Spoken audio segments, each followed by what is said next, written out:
L'Éternel avait averti Israël et Juda par l'intermédiaire de tous ses prophètes. Il leur avait dit « Renoncez à votre mauvaise conduite et respectez mes commandements, en suivant entièrement la loi que j'ai donnée à vos ancêtres et que je vous ai envoyée par l'intermédiaire de tous mes serviteurs les prophètes. » Mais ils n'ont pas écouté. Ils se sont montrés réfractaires comme leurs ancêtres, qui n'avaient pas cru en l'Éternel, leur Dieu. Ils ont rejeté ses prescriptions, l'alliance qu'il avait conclue avec leurs ancêtres et les avertissements qu'il leur avait adressés.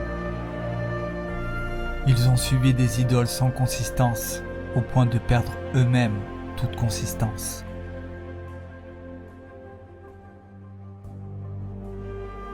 Ils ont suivi les nations qui les entouraient et que l'Éternel leur avait défendu d'imiter.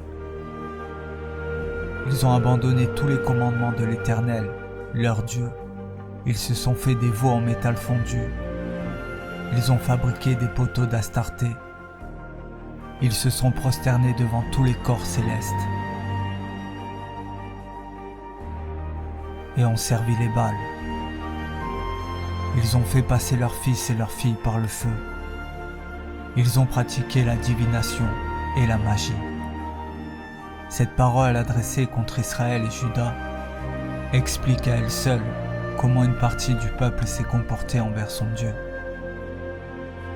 en abandonnant son alliance.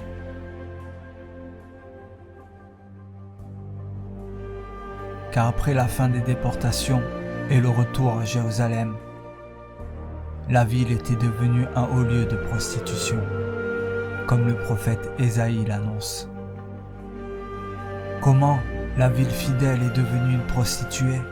Elle était remplie d'équité, la justice y habitait, et maintenant il y a des assassins.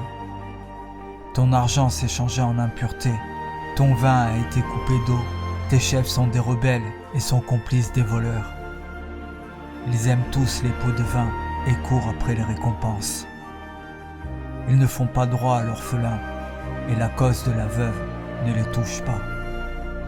Ainsi la ville où régnait la justice est devenue semblable à toutes les autres villes des nations.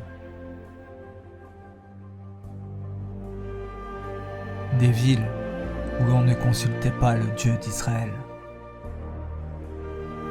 Et le prophète Ézéchiel nous dit ceci à ce sujet. Tu t'es bâti des maisons de prostitution, tu t'es fait des hauts lieux dans toutes les places, tu as déshonoré ta beauté, tu t'es livré à tous les passants, tu as multiplié tes prostitutions, tu t'es prostitué aux Égyptiens, tes voisins au corps vigoureux, et tu as multiplié tes prostitutions pour mériter.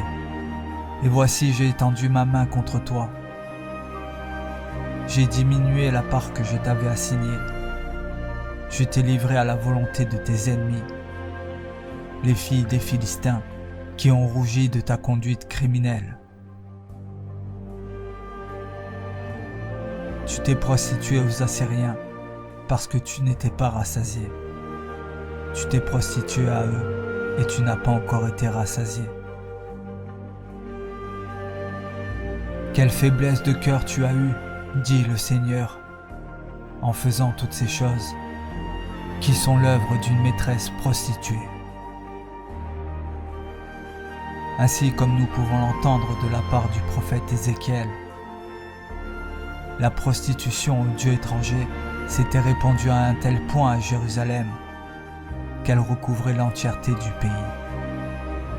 Ils se mêlèrent avec les nations, et ils apprirent leurs œuvres, et ils servirent leurs idoles, qui furent un piège pour eux.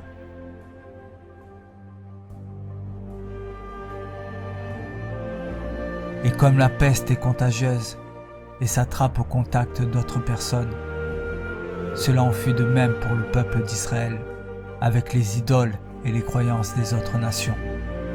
Ils ont rempli le pays d'une grande maladie,